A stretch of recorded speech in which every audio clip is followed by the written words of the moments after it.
నమస్కారం ఘంటారావానికి స్వాగతం. ముందుగా ప్రధానాంశాలు. మోదీ పాలనలో ప్రజాస్వామ్యం ప్రమాదంలో పడిందన్న రేవంత్. ఇవాళ నర్సాపూర్ ఎల్బీ నగర్లో రాహుల్ జనజాతర సభ.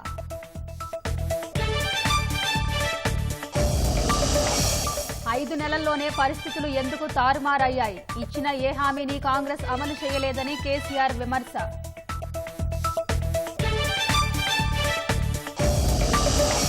భాజపా కోసం అంబానీ అదానీలు టెంపోల్లో నల్లధనం తరలించారు. ధైర్యం ఉంటే ఈడీ సీబీఐని పంపాలని మోదీకి రాహుల్ సవాల్. తాను కేసీఆర్ బాధితుడినే అన్న మాజీ ఓఎస్టీ ప్రభాకర్ రావు. పోలీసుల అరెస్ట్ వారెంట్పై నాంపల్లి కోర్టులో అఫిడవిట్.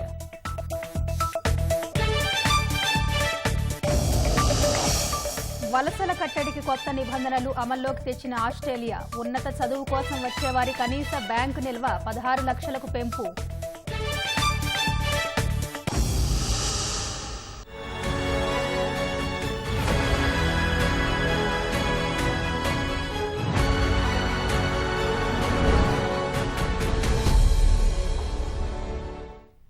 దేశంలో ప్రజాస్వామ్యం ప్రమాదంలో పడిందని, నియంతృత్వం దిశగా వెళ్లే అవకాశం ఉందని ముఖ్యమంత్రి రేవంత్ రెడ్డి ఆందోళన వ్యక్తం చేశారు.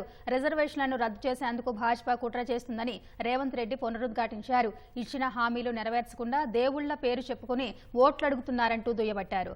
ఆర్మూర్, నిజామాబాద్ లో కార్నర్ మీటింగ్ లో పాల్గొన్న సీఎం భాజపా భారాస లక్ష్యంగా విమర్శలు ఎక్కుపెట్టారు.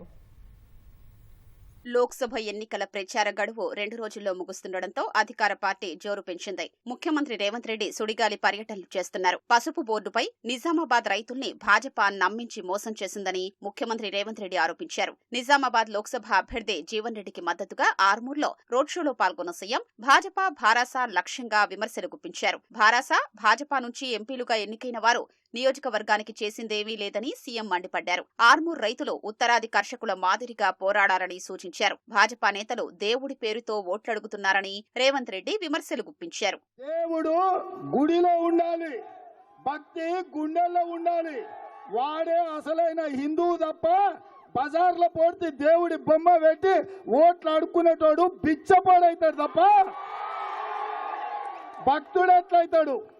బస్టాండ్ల ముందు అప్పుడప్పుడు మనం చూస్తాం, పెద్ద స్తంభాలం పెట్టుకొని అయ్యప్ప బొమ్మ పెట్టుకొని, అయ్యా నా కాళ్ళు లేవు, నాకు చేతులు లేవు, నా కళ్ళు లేవు, దేవుణ్ణి చూసి పిచ్చమెయ్యి నేను బతుకుతా అని.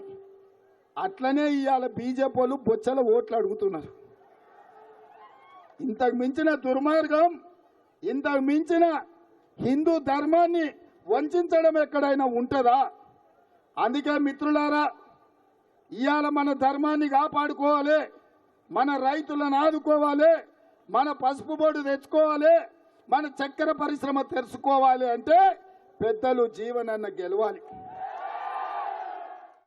చక్కెర పరిశ్రమ తెరిపించని కవితను ఓడించిన ప్రజలు పసుపు బోర్డు ఏర్పాటు చెయ్యని అరవింద్ను ఎందుకు గెలిపించారని రేవంత్ రెడ్డి ప్రశ్నించారు. నిజామాబాద్కిచ్చిన హామీల్లో ఏ ఒక్కటి నెరవేర్చలేదన్న సీఎం దేశంలో ప్రజాస్వామ్యం ప్రమాదంలో పడిందన్నారు.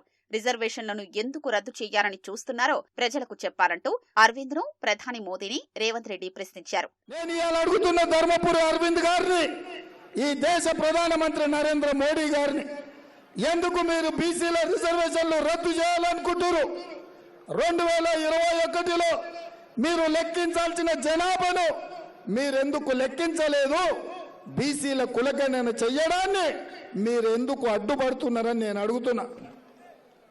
ఇవాళ మీ ఇష్ట రాజ్యంగా, మీకు కావాల్సినట్టుగా, మీకు నచ్చినట్టుగా మీరు రాజ్యాంగాన్ని మార్చుకుంటే ఈ దేశంలో ప్రజాస్వామ్యం బతుకుతుందా? మళ్ళీ దేశం నియంత్రణ పాలన వైపు పోతున్నదా? ఒక్కసారి ఆలోచన చేయండి. అందుకే మిత్రులారా, 17 సార్లు లోక్సభ ఎన్నికలు జరిగినాయి. ఎవరెవరినో ఎన్నుకున్నాం, ఎన్నో ప్రభుత్వాలను ఇచ్చినాం. కానీ ఏనాడు కూడా ఈనాడున్న ప్రమాదం లేదు. ఈనాడు ప్రమాదం పొంచి ఉన్నది. ఈ ప్రమాదం రాజ్యాంగాన్ని సమూలంగా మార్చే ప్రమాదం. ఈ ప్రమాదం ఈ దేశంలో అత్యంత వెనుకబడిన దళితులు, గిరిజనులు, బలైన వర్గాలు, మైనార్టీల యొక్క రిజర్వేషన్లను రద్దు చేసే ప్రమాదం మన నెత్తి మీద కత్తిలాక వేలాడుతున్నది. మిత్రులారా, ఇవాళ మీరు ఈ రిజర్వేషన్లను కాపాడుకోవాలంటే బీజేపీని ఓడించాలి. కవితకు బెయిల్ కోసం కేసీఆర్ భాజపాతో కలిసి ముందుకెళ్తున్నారని రేవంత్ రెడ్డి ఆరోపించారు. భాజపా గెలుపు కోసం భారాసా కార్యకర్తల్ని కేసీఆర్ పణంగా పెడుతున్నారని పునరుద్ఘాటించారు. రాహుల్ గాంధీ 40 సీట్లు గెలుస్తాడంట, నరేంద్ర మోడీ 400 సీట్లు గెలుస్తాడట. ఇదేనా నీ నీతి, నీ జాతి అని చెప్పి చంద్రశేఖరరావు నేను అడుగుతున్నా. నీ బిడ్డ బెయిల్ కోసం నిజామాబాద్ బీఆర్ఎస్ కార్యకర్తల ఆత్మగౌరవాన్ని బీజేపీ నాయకుల కాళ్ళ దగ్గర తాకట్టు పెట్టి ఇవాళ బీఆర్ఎస్ కార్యకర్తల్ని కూడా చంద్రశేఖరరావు మోసం చేస్తున్నాడు. అందుకే మిత్రులారా, ఇవాళ మోడీ కేడీ వేరు కాదు, బొమ్మ బొరుసు, నాణానికి ఒకవైపు బొమ్మ ఇంకొక వైపు బొరుసు అంటే ఒకవైపు మోడీ ఇంకొక వైపు చంద్రశేఖరరావు ఉన్నాడు. అందుకే ఇవాళ బీఆర్ఎస్ కేసిన బీజేపీ కేసిన ఒక్కటే, బీఆర్ఎస్ వాళ్ళు అంతర్గతంగా బీజేపీని గెలిపించాలని కుట్ర చేస్తున్నారు.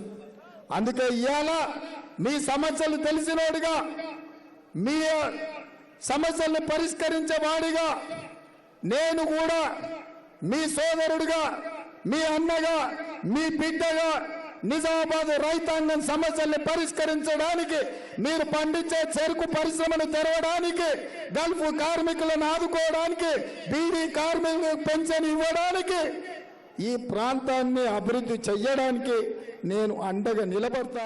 ఎన్నికల ప్రచారానికి మరో 2 రోజులు మాత్రమే మిగిలి ఉండడంతో ముఖ్యమంత్రి రేవంత్ రెడ్డి సుడిగాలి పర్యటనలో శ్రేణుల్లో ఉత్సాహాన్ని నింపుతున్నారు. కాంగ్రెస్ అగ్రనేతలు రాహుల్ గాంధీ, ప్రియాంక గాంధీ, మల్లికార్జున ఖర్గే రాష్ట్ర పర్యటన వివరాలను పీసీసీ వెల్లడించింది. నేడు ఏఐసీసీ అగ్రనేత రాహుల్ గాంధీ సాయంత్రం 4 గంటలకు నర్సాపూర్ జనజాతర సభతో పాటు 6 గంటలకు సరూర్ నగర్ స్టేడియంలో జనజాతర సభకు హాజరు కానున్నారు. రేపు సాయంత్రం 4 గంటలకు నగరేకల్లో జనజాతర సభకు కాంగ్రెస్ అధ్యక్షుడు మల్లికార్జున ఖర్గే హాజరవుతారు. శుక్రవారం ఉదయం 10 గంటలకు పటాన్చెరు కార్నర్ మీటింగ్లో పాల్గొనున్న రేవంత్ రెడ్డి సాయంత్రం 4 గంటలకు మక్తల్ కార్నర్ మీటింగ్లో పాల్గొంటారు. సాయంత్రం 6 గంటలకు షాద్ నగర్ కార్నర్ సమావేశంలో ప్రియాంక గాంధీతో కలిసి రేవంత్ పాల్గొంటారు. ఈ నెల 11న ఏఐసీసీ అగ్రనేత ప్రియాంక గాంధీ కామారెడ్డి, తాండూర్ సభల్లో పాల్గొంటారు. సార్వత్రిక ఎన్నికల పోలింగ్కు మరో 2 రోజులు మాత్రమే మిగిలి ఉండటంతో భారాస అధినేత కేసీఆర్ ప్రచారాన్ని వేగవంతం చేశారు. అభ్యర్థులకు మద్దతుగా కార్నర్ మీటింగ్, రోడ్ షో నిర్వహిస్తున్న పార్టీ అధినేత కేసీఆర్ భాజపా, కాంగ్రెస్ పై విమర్శలు గుప్పిస్తున్నారు. హస్తం పార్టీ మాయమాటలకు మరోసారి మోసపోకుండా భారాసకు ఓటేసి గెలిపిస్తే మళ్లీ రాష్ట్ర రాజకీయాలను శాసిస్తామని కేటీఆర్ తెలిపారు.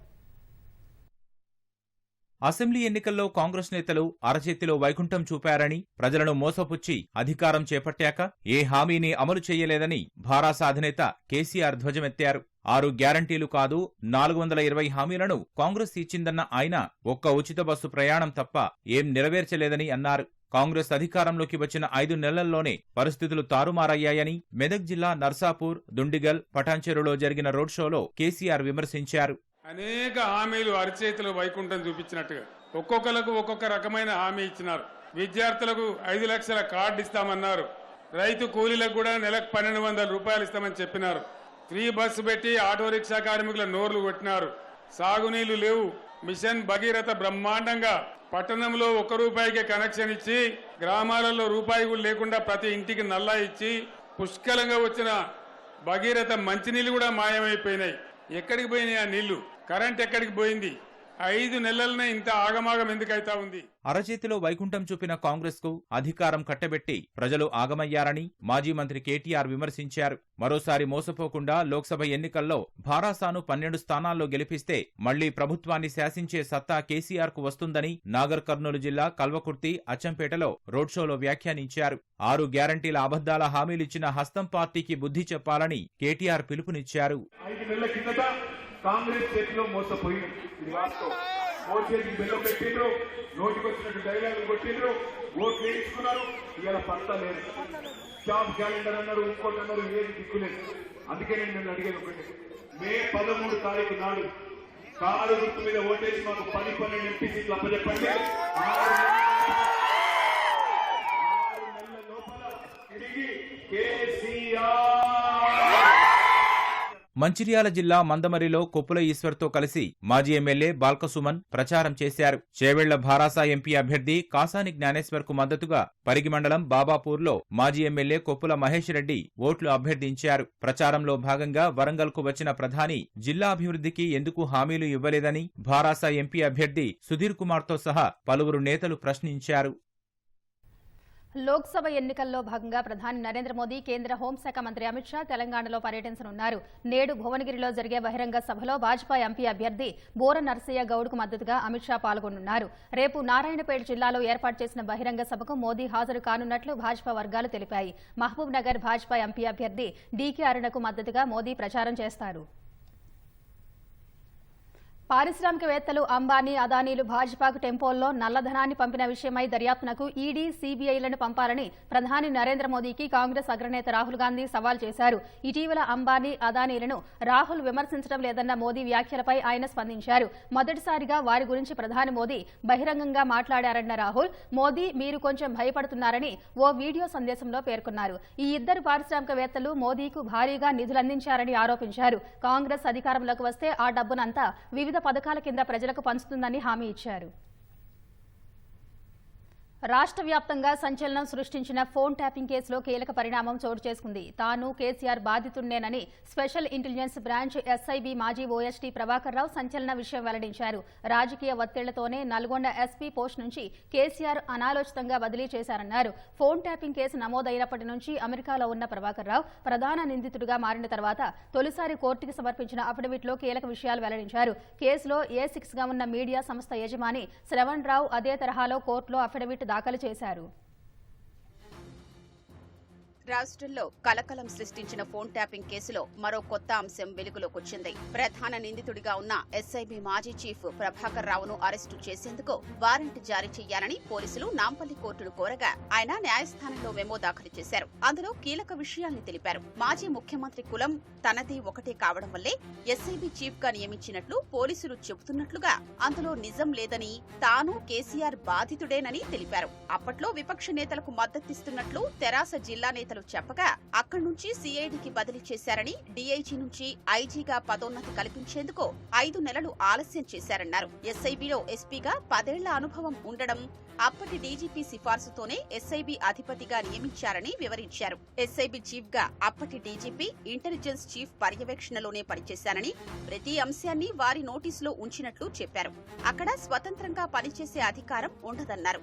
30 ఏళ్ల సర్వీసులో ప్రతిభతో 2012లో ప్రతిష్టాత్మక ఐపీఎం, 2016లో పీఎంజీ, 2019లో పీపీఎం, అసాధారణ్, అసూచన, కుశలత, పదక్ పురస్కారాలు లభించినట్లు వివరించారు. తనపై వారెంటు జారీ చేయాలని కోర్టులో దర్యాప్తు సంస్థ దరఖాస్తు చేయడం సరికాదన్నారు. హైదరాబాద్ లో శాశ్వత నివాసం ఏర్పాటు చేసుకున్నారని, ప్రస్తుతం అమెరికా ఇల్లినాయిస్ పొంటియాక్ లో ఉన్నట్లు, చికిత్స పూర్తయ్యాక తప్పనిసరిగా దర్యాప్తు అధికారి ముందు హాజరవుతానని, దర్యాప్తు సంస్థ దరఖాస్తును కొట్టేయాలని కోరారు. ప్రభాకర్ రావు తరపున న్యాయవాది సురేందర్ రావు కోర్టులో అఫిడవిట్ సమర్పించారు.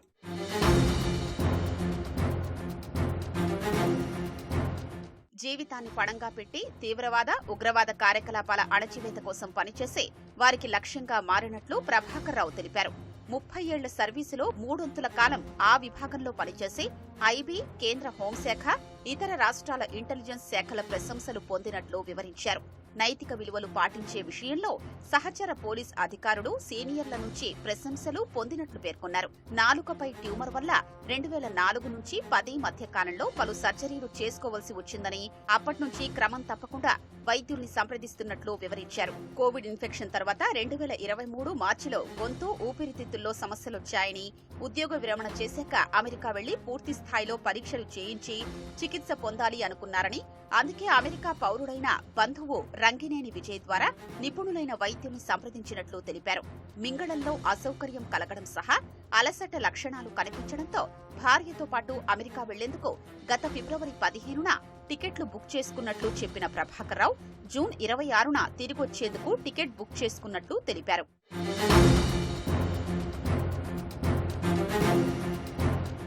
రాజీనామా చేసిన 3 నెలల తర్వాత అమెరికా రాగా ఫోన్ ట్యాపింగ్ గురించి అధికారులెవ్వరూ సంప్రదించలేదని పేర్కొన్నారు. కేసు నమోదైన సంగతి తెలిసాక దర్యాప్తు అధికారి సహా ఉన్నతాధికారుల్ని సంప్రదించినట్లు ప్రభాకర్ రావు వివరించారు.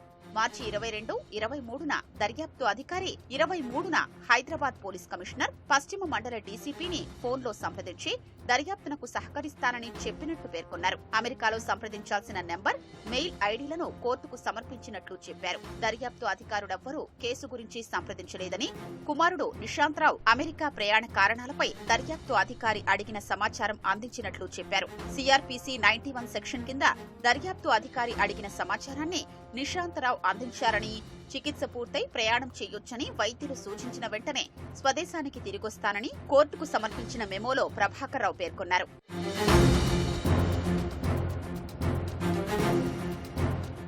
ఫోన్ ట్యాపింగ్ కేసు దర్యాప్తు సాగుతుండగా పోలీసులు సిఆర్పిసి 73 సెక్షన్ మోపడం సరికాదని మీడియా సంస్థ అధినేత శ్రవణ్ పేర్కొన్నారు. అరెస్టుకు అనుమతి ఇవ్వాలంటూ పోలీసులు దాఖలు చేసిన పిటిషన్ను కొట్టేయాలంటూ నాంపల్లి కోర్టులో పిటిషన్ దాఖలు చేశారు. భారత్కు తిరిగొచ్చే వరకు ఫోన్లో అందుబాటులో ఉంటానని, స్వదేశానికొచ్చాక దర్యాప్తునకు సహకారం అందిస్తానని తెలిపారు. ట్యాపింగ్ కేసులో తనకు ఎలాంటి పాత్ర లేదని, చట్ట వ్యతిరేక కార్యకలాపాలకు పాల్పడలేదన్న శ్రవణ్ చట్టానికి లోబడి హైదరాబాద్లో 35 ఏళ్లుగా ఉంటూ వ్యాపారం ప్రారంభించినట్లు చెప్పారు. ముందస్తు షెడ్యూల్ ప్రకారం 15 మార్చి 2024న లండన్ వెళ్లినట్లు వివరించారు. 20 ఏళ్లుగా అమెరికాలో ఉంటున్న సోదరి బాగోగులు చూసుకునేందుకు అత్యవసరంగా అక్కడకు వెళ్లినట్లు తెలిపారు. గతంలో ఆమెకు తోడుగా ఉండేందుకు 2023 మేలో అమెరికా వెళ్లినట్లు కోర్టుకు సమర్పించిన అఫిడవిట్లో శ్రవణ్ పేర్కొన్నారు. రాష్ట్రంలో మత్తు దందాపై అబ్కారీ శాఖ నిఘా తీవ్రతరం చేసింది. లోక్సభ ఎన్నికల నేపథ్యంలో మాదక ద్రవ్యాల రవాణా ముఠాలు, సారా స్థావరాలు, సుంకం చెల్లించని మద్యం విక్రయాలపై దాడులు ముమ్మరం చేసింది. Excise enforcement director Kamalasan Reddy నేతృత్వంలో 4 నెలలుగా జరిపిన దాడుల్లో ఏకంగా 39,19,00,000 విలువైన సారా, తయారీకి ఉపయోగించే పదార్థాలు సహా 7,20,00,000 విలువైన గంజాయి, ఇతర మాదక ద్రవ్యాలు జప్తు చేశారు. 4 నెలల్లో మొత్తం 9,145 కేసుల్లో 4,010 మందిని నిందితులుగా గుర్తించారు. హైదరాబాద్ బాజ్పల్లి ఎల్లమ్మ కాలనీలో గోడ కూలి 7గురు మృతి చెందిన ఘటనను జీహెచ్ఎంసీ తీవ్రంగా పరిగణిస్తోంది. హైదరాబాద్లో శిథిలావస్థలో ఉన్న ఇళ్లను సర్వే చేసి నివేదిక ఇవ్వాలని GHMC commissioner Ronald Ross town planning అధికారులను ఆదేశించారు. టౌన్ ప్లానింగ్ సీసీపీతో నిర్వహించిన రొనాల్డ్ రాస్ వర్షాల కారణంగా ఎలాంటి ప్రమాదాలు జరగకుండా పటిష్ట చర్యలు తీసుకోవాలని ఆదేశించారు. సర్కిళ్ల వారీగా శిథిలావస్థలో ఉన్న నిర్మాణాలు, నిబంధనలకు విరుద్ధంగా ఉన్న సెల్లార్లను గుర్తించి ప్రమాదాలు జరగకుండా ముందు జాగ్రత్తలు తీసుకోవాలని సూచించారు. శిథిలావస్థకు చేరిన నిర్మాణాలు, ప్రహరీలు, సెల్లార్ల తవ్వకంతో ప్రమాదాలు జరిగే అవకాశం ఉన్నందున నిర్మాణదారులను హెచ్చరించాలని రొనాల్డ్ రాస్ సూచించారు. సర్కిళ్ల పరిధిలో ప్రమాదాలు జరగకుండా తీసుకున్న చర్యలు సహా శిథిలావస్థకు చేరిన నిర్మాణాలపై ఈ నెల 18న పూర్తి నివేదిక అందించాలని టౌన్ ప్లానింగ్ అధికారులను రొనాల్డ్ రాస్ ఆదేశించారు. ఇంజనీరింగ్ ప్రవేశాల కోసం నిర్వహించే ఈఏపీసీ ఈసెట్ రాష్ట్ర వ్యాప్తంగా ప్రారంభమైంది. ఇప్పటికే అగ్రికల్చర్, ఫార్మా కోర్సుల కోసం ప్రవేశ పరీక్ష పూర్తవగా నేటి నుంచి 3 రోజుల పాటు ఇంజనీరింగ్ ప్రవేశ పరీక్ష జరగనుంది. ఈఏపీసీట్ కోసం మొత్తం 3.5 లక్షల మంది విద్యార్థులు రాస్తుండగా కేవలం ఇంజనీరింగ్ కోసమే 2.5 లక్షల మంది హాజరు కానున్నారు. ఈ నెల 11 వరకు ఈఏపీసీ సెట్ జరగనుంది. రాష్ట్రంలో 2024-25 విద్యా సంవత్సరానికి ఇంటర్మీడియట్ ప్రవేశాల ప్రక్రియను నేటి నుంచి ప్రారంభిస్తున్నట్లు ఇంటర్ విద్యా మండలి కార్యదర్శి శృతి ఓజా తెలిపారు. జూన్ 1 నుంచి తరగతులు నిర్వహించనున్నట్టు వెల్లడించారు. ప్రభుత్వ, ప్రైవేట్తో సహా అన్ని కళాశాలలు ఈ షెడ్యూల్ను పాటించాలని స్పష్టం చేశారు. ప్రైవేట్ కళాశాలలు ప్రవేశాల కోసం ఎలాంటి పరీక్షలు నిర్వహించరాదని, అలా నిర్వహించే కళాశాలల యాజమాన్యాలపై కఠిన చర్యలు తీసుకుంటామన్నారు. ప్రైవేట్, జూనియర్ కళాశాలల యాజమాన్యాలు ప్రవేశాల కోసం ప్రకటనలు ఇస్తే వాటిపై పబ్లిక్ పరీక్షల నిబంధన మేరకు చర్యలు తీసుకుంటామని హెచ్చరించారు. కళాశాలల్లో విద్యార్థుల నమోదుపై ప్రత్యేక శ్రద్ధ తీసుకోవాలని, కళాశాలల్లో బాలికల భద్రతకు ప్రత్యేక చర్యలు తీసుకోవాలని సూచించారు. ప్రతి కళాశాల భవనం ప్రవేశ ద్వారం వద్ద మంజూరైన సెక్షన్లు, భర్తీ చేసే సీట్ల వివరాలను రోజువారీగా ప్రదర్శించాలని, ప్రకటనలు ఇవ్వరాదని స్పష్టం చేశారు.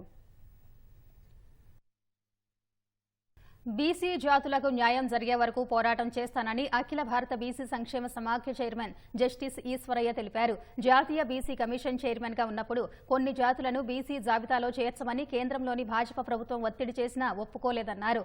ఒప్పుకుంటే రాజ్యసభ సీటు, కోట్ల రూపాయలు వచ్చేవని, కానీ బీసీ జాతికి అన్యాయం చేయకూడదనే తాను ఒప్పుకోలేదన్నారు. బీసీ సంక్షేమ సంఘం జాతీయ అధ్యక్షుడు జాజుల శ్రీనివాస్ గౌడ్ ఆధ్వర్యంలో లగ్డీ కపూర్లో సమావేశం జరిగింది. బీసీలు సుప్రీంకోర్టుకు వెళ్లి లేదు జాట్లని బీసీలో చేరడానికి వీల్లేదని అది కొట్టేసేపటికే మన భారతదేశంలో నార్త్ ఇండియాలో మన బీసీలు ఇప్పటికి కూడా మర్చిపోరు వారు చేసిన దానికి. ఎందుకంటే నేను దానికి కాంప్రమైజ్ అయ్యి నేను జాట్లను చేర్చుకున్నట్లయితే నాకు రాజ్యసభ ఇద్దరు లేకపోతే కొన్ని కోట్లు ఇద్దరు ఏదైనా ఇద్దరు నా జాతికి నేను జీవితం ఉన్నంత వరకు ద్రోహం చేయ నేను వాళ్ళకి అన్యాయం చేయనని ఎంత ఒక prime minister level of force వచ్చినా కూడా నేను జాట్లని రిజెక్ట్ చేయడం జరిగింది. వలసలను కట్టడి చేసేందుకు ప్రయత్నాలు చేస్తున్న ఆస్ట్రేలియా కొత్త నిబంధనలను అమల్లోకి తీసుకొచ్చింది. ఉన్నత చదువుల కోసం వచ్చే విద్యార్థుల కనీస బ్యాంకు నిల్వ మొత్తాన్ని 29,700 ఆస్ట్రేలియన్ డాలర్లకు పెంచుతున్నట్టు ప్రకటించింది. ఈ మొత్తం సుమారు 16,35,000 భారత కరెన్సీతో సమానం. ఈ కొత్త నిబంధన నేటి నుంచే అమల్లోకి రానున్నట్లు ఆదేశం వెల్లడించింది. బ్రెజిల్లో వర్ష బీభత్సం కొనసాగుతోంది. రియో గ్రాండే దోసుల్ రాష్ట్రంలో వరదల కారణంగా మరణించిన వారి సంఖ్య 100కు పెరిగింది. ఇప్పటి వరకు 128 మందికి పైగా గల్లంతయ్యారు. పలు చోట్ల హెలికాప్టర్ల ద్వారా సహాయక చర్యలు కొనసాగుతున్నాయి. రికార్డు స్థాయి వరదల కారణంగా అనేక నగరాల్లో జనజీవనం అస్తవ్యస్తమైందని 2,30,000 మంది ఇళ్లను ఖాళీ చేయాల్సి వచ్చిందని ఆ దేశ పౌర రక్షణ విభాగం తెలిపింది. మరిన్ని తుపాన్లు వచ్చే అవకాశం ఉన్నట్లు ఆ దేశ వాతావరణ శాఖ వెల్లడించింది. మెరుపులు, ఉరుములతో కూడిన గాలులు గంటకు 100 కిలోమీటర్ల వేగంతో వీస్తాయని పేర్కొంది.